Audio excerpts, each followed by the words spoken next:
Earth's deep space monitoring stations detected the massive fleet approaching the solar system in 2089. After decades of searching for extraterrestrial life, humanity finally had their answer, and it came in the form of the Galactic Empire. The Empire's envoys arrived with technological marvels and promises of bringing Earth into their fold.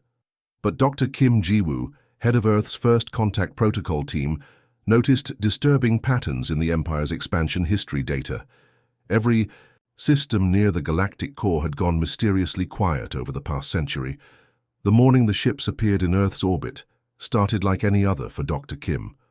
She was reviewing signal data in her small office at the Global Space Agency headquarters when the alarms blared. At first she thought it was another drill, but the look on her assistant's face told her otherwise. "They're here," he whispered, his coffee mug slipping from his fingers and shattering on the floor. Within hours, screens around the world showed the same images. Massive ships, elegant and sleek, hovering silently above major cities. People reacted with a mix of fear, wonder and disbelief. Some ran to churches and temples while others threw impromptu street parties. The day humanity had both dreaded and hoped for had finally arrived. The aliens called themselves the Galactic Empire, a union of over 100 different species that had been traveling through space for thousands of years. Their ambassador, a tall being with shimmering blue skin who went by the name Tael, spoke perfect English during the first worldwide broadcast. "We come as friends and guides," Tael announced with a warm smile that didn't quite reach his eyes. "Earth is now invited to join our great family of worlds." World leaders quickly formed a response team, with Dr. Kim chosen to lead the scientific branch. Her background in astrobiology and communication theory made her the obvious choice, though she often joked she got the job because she was the only one who hadn't fainted during the announcement. The weeks that followed were a whirlwind of diplomatic meetings and technology exchanges. The Empire showed off gravity-defying vehicles, medical devices that could cure cancer in minutes, and food replicators that ended hunger overnight in areas where they were deployed. People began to relax around their new alien neighbors, especially when the Empire announced they would share their faster-than-light travel technology. "This is the beginning of a new golden age," the UN Secretary-General declared at a special session, but Dr. Kim couldn't shake her unease. Something felt off about the Empire's friendly behavior. They were too perfect, too willing to share and oddly vague about certain topics. Late one night, as she pored over the historical data the Empire had provided about their expansion across the galaxy, she noticed a pattern. Her office walls were covered with star maps and timelines as she tracked the Empire's growth over centuries. "Look at this," she told her small team. "Each time they expand into a new region, systems near the galactic core go quiet around the same time. No more communications, no trade records, nothing." Her colleague Park Young-ho squinted at the charts. "Maybe they're just moving on? Or those systems chose to leave the Empire?" Dr. Kim shook her head. "The Empire claims no one has ever left their alliance. And look at the pattern. It's been happening for over 1,000 years like clockwork." She zoomed in on the most recent data. "And now, in the past century, nearly 40 systems near the core have gone dark. That's over 1 billion sentient beings just gone." The room fell silent as the team processed this information. Lee Mina, their youngest member, spoke up. "Maybe we should ask them directly?" "I tried," Dr. Kim sighed. Ambassador Tile said, "Those systems are undergoing cultural isolation periods by choice. But I checked their own historical archives. There's no mention of such a practice anywhere else." As the weeks passed, Dr. Kim's team dug deeper. They discovered hidden data packets embedded within the Empire's cultural exchange files. What appeared to be distress signals and warnings from the supposedly silent systems. Working through nights with only coffee and determination keeping them awake, they decoded fragments of messages. Most were corrupted, but the pattern was clear. The systems hadn't chosen silence. Something had happened to them, something the Empire was hiding. The breakthrough came when they decoded a complete message from a scientist named Loren from a world called Nexus Prime. The holographic recording showed a panicked face, speaking hurriedly. "Don't trust them, the core is not empty, it's awakening. The Empire knows but won't act. They sacrifice the inner systems to buy time. Prepare. Remember the 50,000-year cycle. Remember. The message cut off abruptly. Dr. Kim and her team sat in stunned silence, the implications washing over them. The Empire wasn't just hiding something, they were potentially sacrificing entire civilizations. The next morning, Dr. Kim requested an emergency meeting with Earth's Security Council and the Empire representatives. She knew what she had discovered might change humanity's future forever. As she gathered her evidence and practiced her presentation, she couldn't help but wonder if Earth had jumped too quickly into the Empire's welcoming arms. What should have been humanity's greatest moment of connection might instead be the beginning of our greatest test. And as Dr. Kim looked once more at the star charts showing those silent systems, she realized that Earth might have very little time to prepare for whatever was coming from the galactic core. Within months of establishing diplomatic relations, Dr. Kim's team decoded ancient warning beacons describing a cyclical threat, massive energy-consuming entities emerging from the galactic core every 50,000 years. When humanity presented their findings to Imperial Ambassador Lee Junho, he dismissed the evidence as primitive superstition. The Empire had grown complacent in their technological superiority and refused to investigate what they considered human. Paranoia. The research lab had become Dr. Kim's second home. Empty coffee cups littered her desk, and takeout containers overflowed from the trash bin. Her team worked around the clock, piecing together the mysterious signals embedded in the data packets they'd discovered. "I think we've got something," called out Bay Tejo, their cryptography expert. His eyes were red-rimmed from lack of sleep, but excitement made his voice shake. "These aren't just random distress calls. They're fragments of an ancient warning system." The team gathered around his screen as he pulled up a three-dimensional map of the galaxy. Tiny, blinking points of light appeared throughout, concentrated heavily around the outer rim. "These are beacons," Bay explained, "thousands of them placed by civilizations that existed long before the Empire. They've been transmitting the same message for millions of years, but the Empire's translation algorithms deliberately ignored them." Dr. Kim leaned closer. "Can you decode the message?" "Already did." Bay hit a key, and a rough translation appeared on screen. The message was simple but chilling.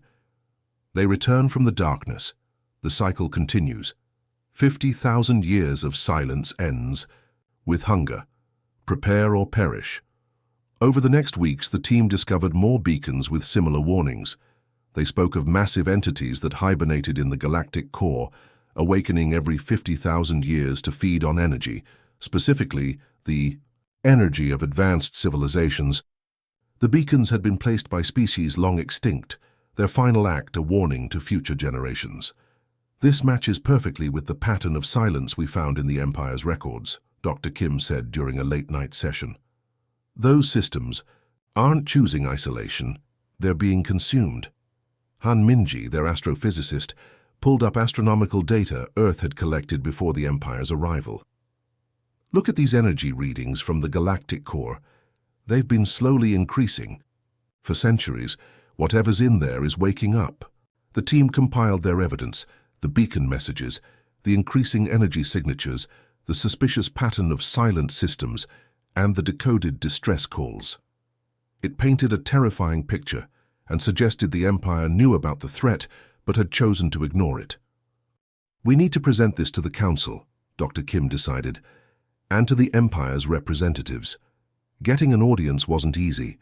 Earth's leaders had grown comfortable with the technological gifts and economic boosts the Empire provided.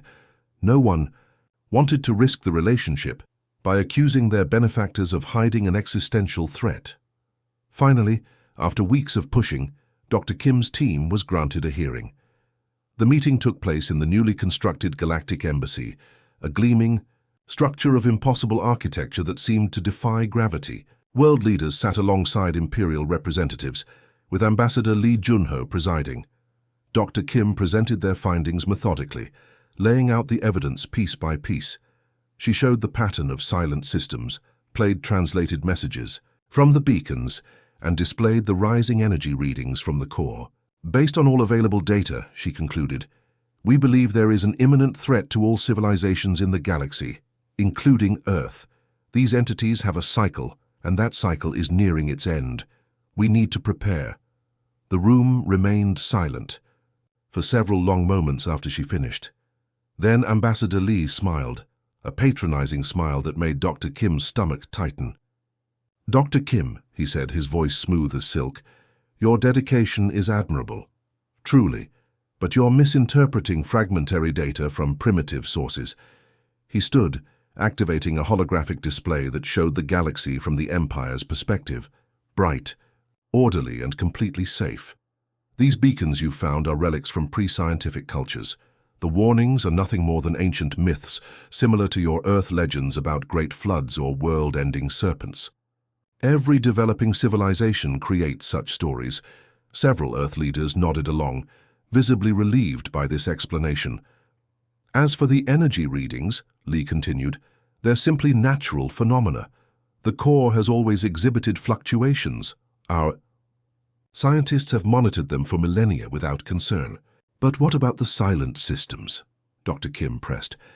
"How do you explain dozens of civilizations going dark at the same time?" Lee's smile didn't waver. "As I've explained before, many societies choose periods of cultural isolation. It's quite common. The timing may seem suspicious to you, but that's merely coincidence." Dr. Kim could see she was losing the room. Earth's leaders wanted to believe the Empire. Their explanations were comforting, wrapped in the authority of a civilization thousands of years more advanced than humanity. "We're not making this up," she insisted, her voice rising slightly. "The evidence is clear. Something is coming and we need to prepare." The head of Earth's Security Council cleared his throat. "Dr. Kim, perhaps you and your team have been working too hard. The stress of first contact has affected us all." "This isn't stress," she shot back. "This is survival." Ambassador Lee raised a calming hand. "Your concern for your species is commendable, Doctor, but the Empire has existed for over 10,000 years. We have faced and overcome countless challenges. If such a threat existed, don't you think we would know? Don't you think we would act?" His words hung in the air, reasonable and reassuring. One by one, the Earth representatives nodded in agreement. Dr. Kim looked around the room, realizing with a sinking feeling that no one was going to listen. The Empire's technological marvels and diplomatic charm had worked too well. Humanity had been lulled into a sense of security, and her warnings sounded like the ravings of a paranoid mind. As the meeting adjourned, Ambassador Lee approached her privately. "Your species is young," he said quietly. "Young species often fear the dark. You'll grow out of it." In his eyes, Dr. Kim saw something that chilled her more than any ancient warning: complete complacency, the arrogance of a civilization that believed itself untouchable. She knew then that if humanity was going to survive, they would have to prepare alone. Despite the Empire's dismissal, humanity prepared. Under the guidance of Defense Director Park Hyun, humans redirected global resources toward deep space monitoring systems and defensive capabilities. The Empire threatened to revoke Earth's membership status if they continued their warmongering. Meanwhile, researchers Han Minji and Bai Teho discovered ancient civilizations had developed specialized weapons that could harm the energy entities. The meeting room fell silent as Defense Director Park Hyun slammed his fist on the table. The Yai holographic displays flickered momentarily, showing Earth's current defensive capabilities, or lack thereof. "I don't care what the Empire thinks," he said, his voice quiet but intense. "If Dr. Kim's team is right, we have maybe 5 years before these things reach our sector. I'm not betting humanity's survival on the Empire's arrogance." It had been 3 weeks since the diplomatic disaster, where Earth's leaders had sided with Ambassador Lee. But not everyone had dismissed Dr. Kim's warnings. Park Hyun, a former military strategist known for his unorthodox thinking, had approached her team privately. "I've seen civilizations fall because they refuse to prepare for unlikely threats," he told them during their first secret meeting. "If you're even half right, we need to act now." What began as a small unofficial initiative quickly grew. Scientists, military personnel, and engineers from around the world joined the effort, working in secret facilities away from the Empire's watchful eyes. They called it Project Lighthouse, a beacon of hope in the coming darkness. The first challenge was building better detection systems. Earth's existing telescopes and sensors couldn't penetrate the galactic core with enough precision to track the awakening entities. "We need to see what's coming," Park explained to the newly formed Council of Earth's most brilliant minds. "Without the Empire's help, we'll have to develop our own technology." Working day and night, teams repurposed Empire technology that had been gifted to Earth, reverse engineering it to create something new.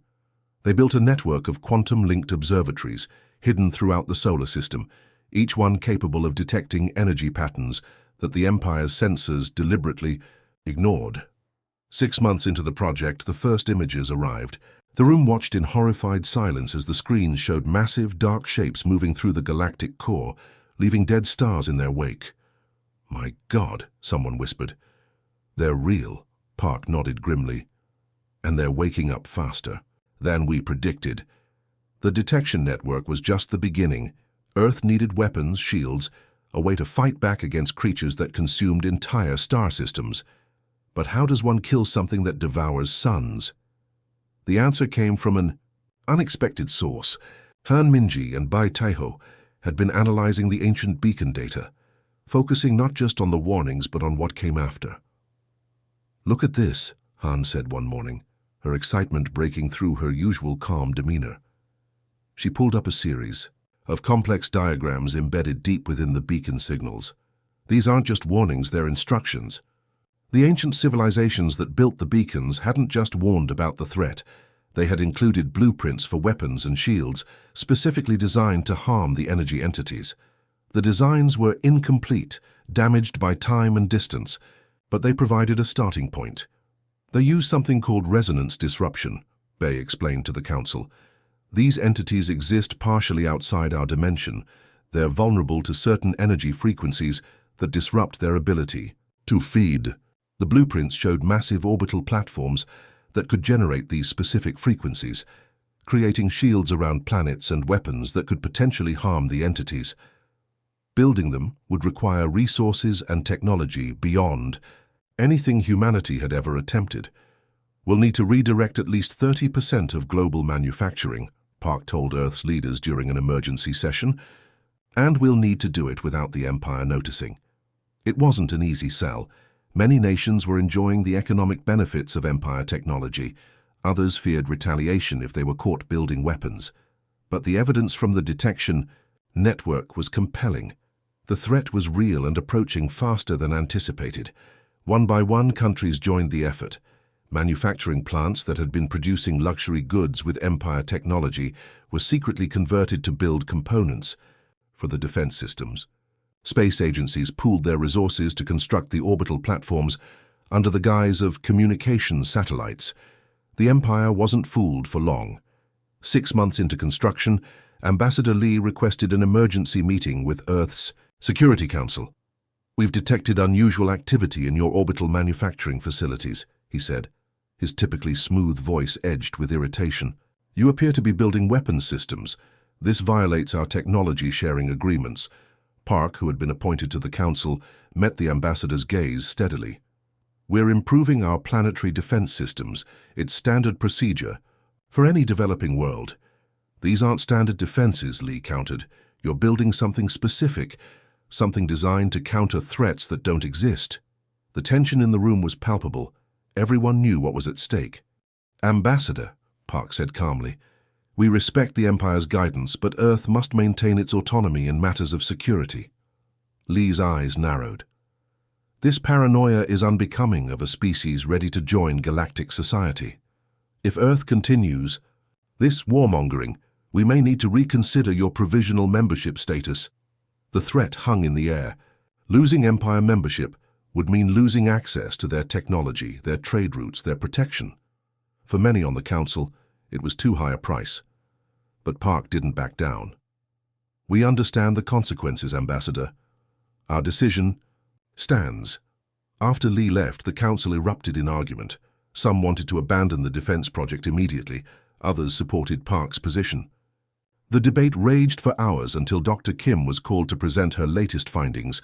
She showed them new scans of the approaching entities, along with projections of their path. "They're consuming stars at an accelerating rate," she explained. "Their path will bring them to the Empire's core worlds first, then to us. We have 3 years at most." The room fell silent as the implications sank in. "If we stop now," Park said quietly, "we condemn humanity to extinction. The Empire won't save us. They're too blind to save themselves."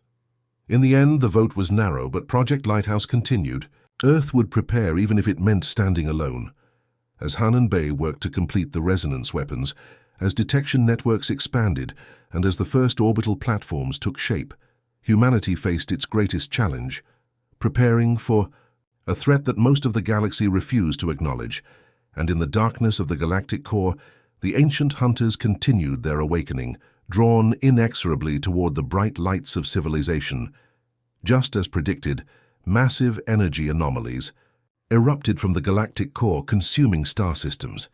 The Empire's central worlds were the first to fall. As Imperial communications went dark, Captain Choi Doyon of the Earth Defense Fleet mobilized to defend not only Earth, but neighboring systems. The remaining Empire forces finally acknowledged the threat, but their command structure had already collapsed without leadership. The alarm klaxons jolted Captain Choi Doyon awake at 0300 hours. She was fully alert in seconds, years of training kicking in as she pulled on her uniform and rushed to the command center of the EDS Defiant, Earth's flagship defender. "Status report," she barked as she entered the bustling command deck. Officers moved with practiced efficiency around her, their faces grim.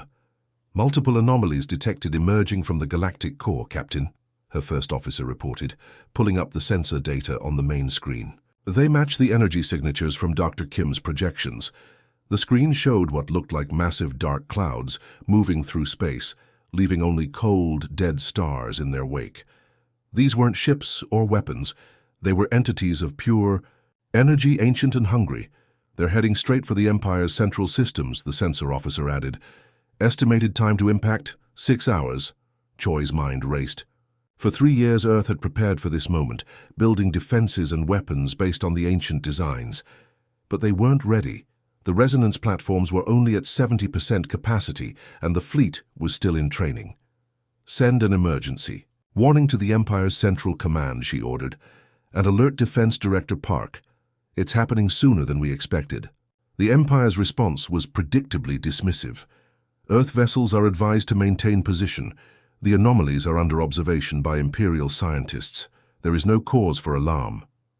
Choi knew better. She had seen the simulations, studied the ancient warnings. These weren't anomalies to be observed, they were predators on the hunt. "Maintain battle stations," she told her crew, "and keep all channels open. We need to hear what happens." What happened was exactly what Dr. Kim had predicted. The entities reached the Empire's core worlds and began to feed. The first sign was a series of desperate distress calls from planets that had, just hours before, dismissed Earth's warnings. "Unknown energy fields surrounding the planet. Shields failing. Please send. They're consuming the sun. Temperature dropping." Rapidly, emergency protocols. "This is Imperial Capital Nexus Prime. Total evacuation ordered. Entities are absorbing all energy sources. Request immediate." One by one, the signals went silent. The mighty Galactic Empire, with technology thousands of years more advanced than Earth's, was falling in hours in Lois. The observation room of Earth's Lunar Command Center, Defense Director Park watched the disaster unfold alongside Dr. Kim and her team. The holographic display showed Imperial worlds going dark in rapid succession. "How long until they reach Earth?" Park asked quietly. Dr. Kim checked the latest sensor data. "At their current speed, 3 days. Maybe less." Park nodded grimly.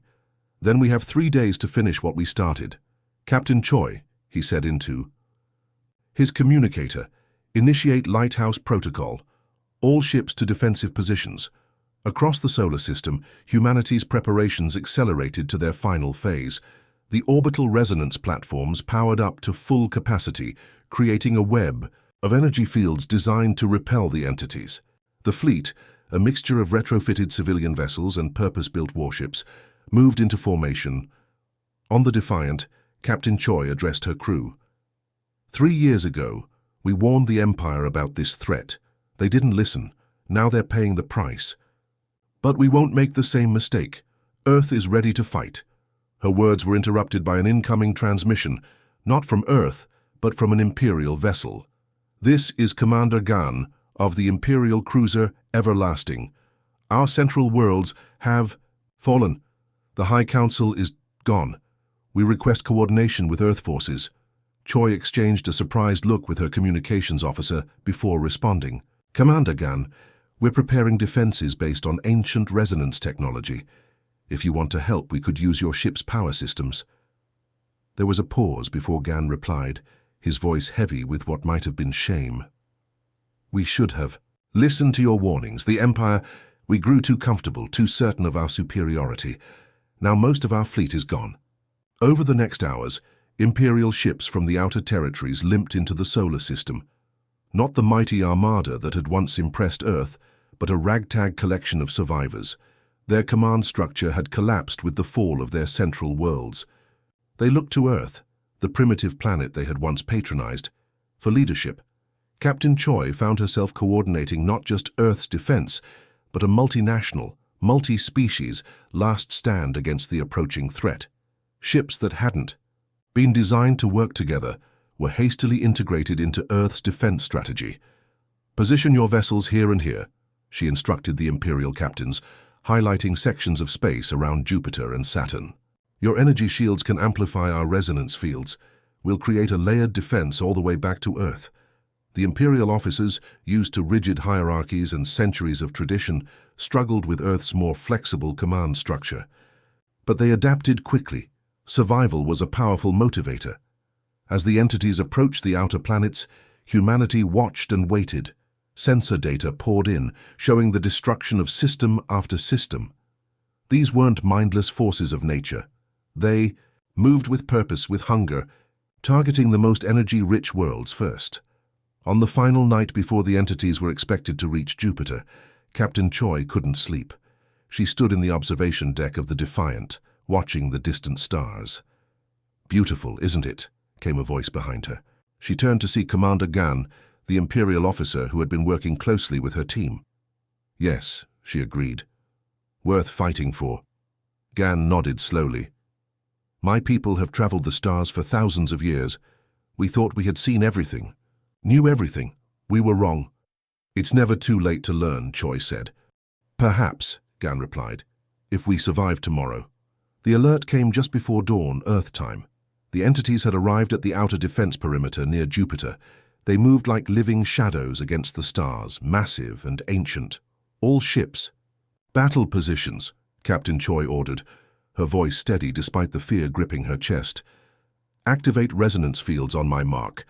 As humanity prepared for the fight of its existence, the entities approached, unstoppable, unknowable, and hungry. The Empire had ignored humanity's warning and paid the ultimate price. Now it was Earth's turn to face the ancient darkness.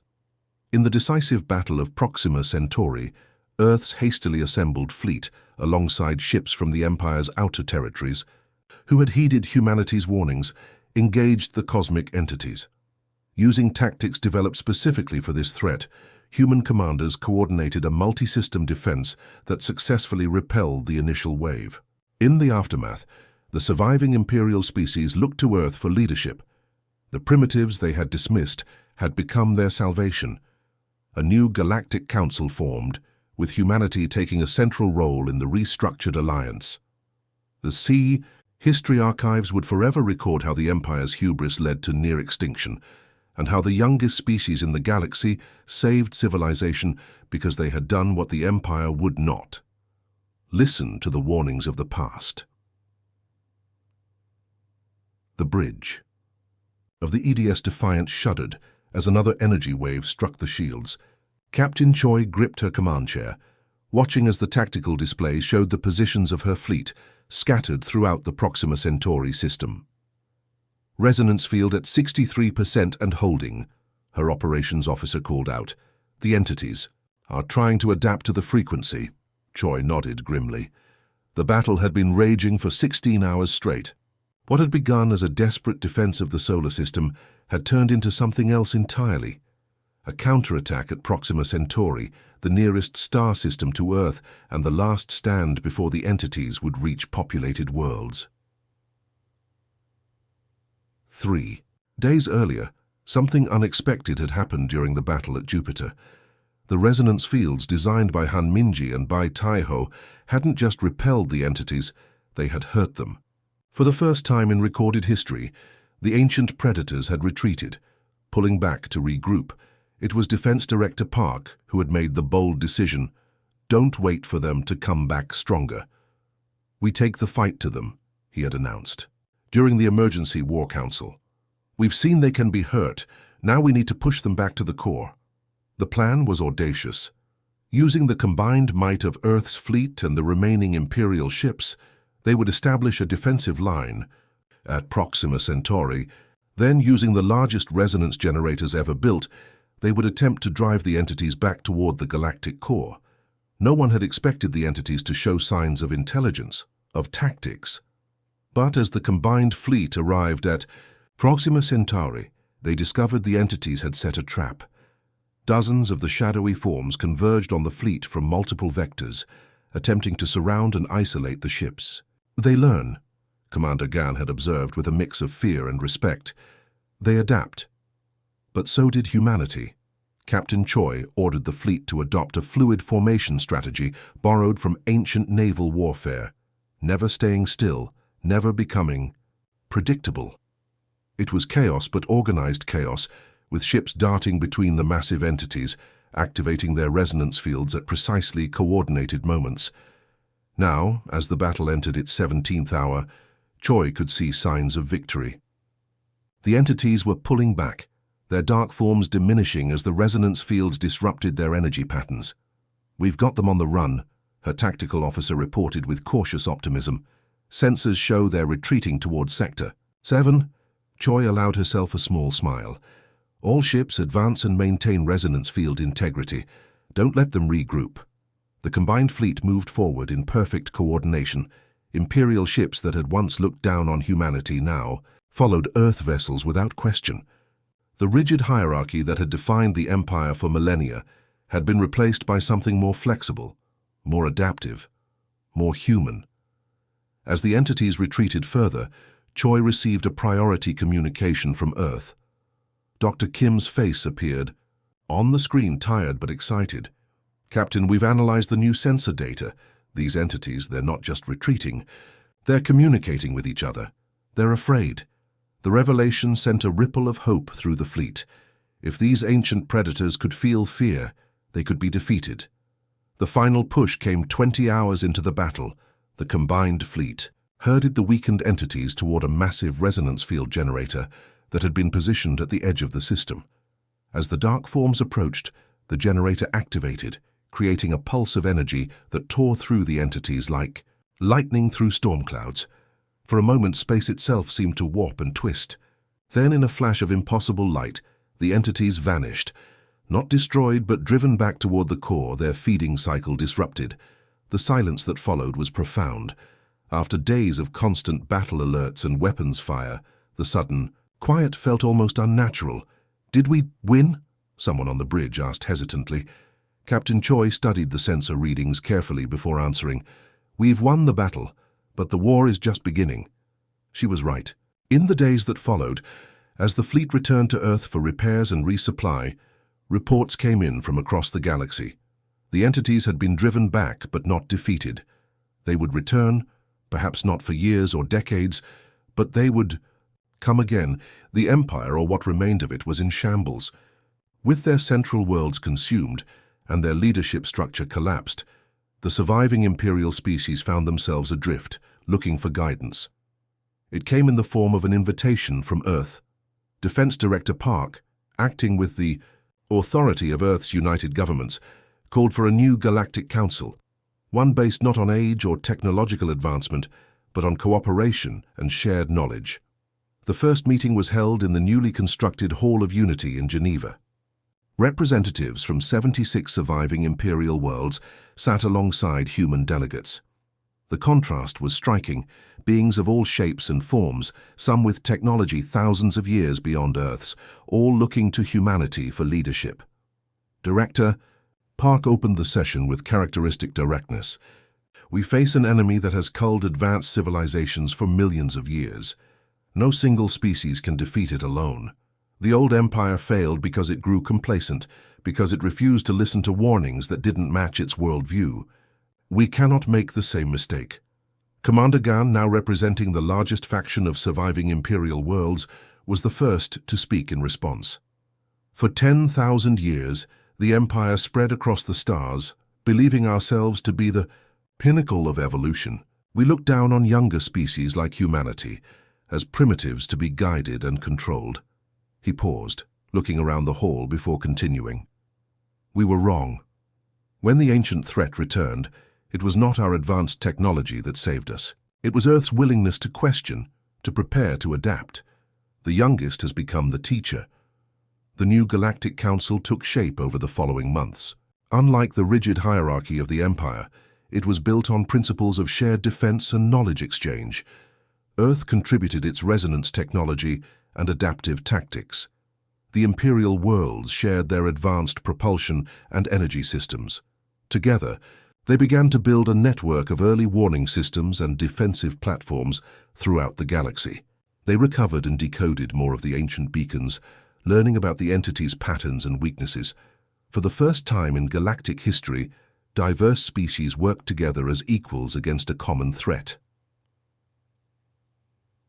1 year after the Battle of Proxima Centauri, Captain Choi stood on the observation deck of the newly commissioned Galactic Defense Vessel Unity, a ship built with combined human and Imperial technology. Beside her stood Dr. Kim, whose warnings had saved not just humanity but much of galactic civilization. "Do you think they'll come back in our lifetime?" Choi asked, watching the stars. Dr. Kim considered the question. Perhaps. But when they do, they'll find something they've never encountered before, a galaxy that's ready for them. In the archives of the new Galactic Council, the events were recorded for future generations, how the Empire's hubris led to its downfall, and how humanity, the species they had dismissed as primitive, became the salvation of galactic civilization. Not through superior technology or ancient wisdom, but through something far more powerful: the willingness to listen to warnings from the past and the courage to face the darkness together.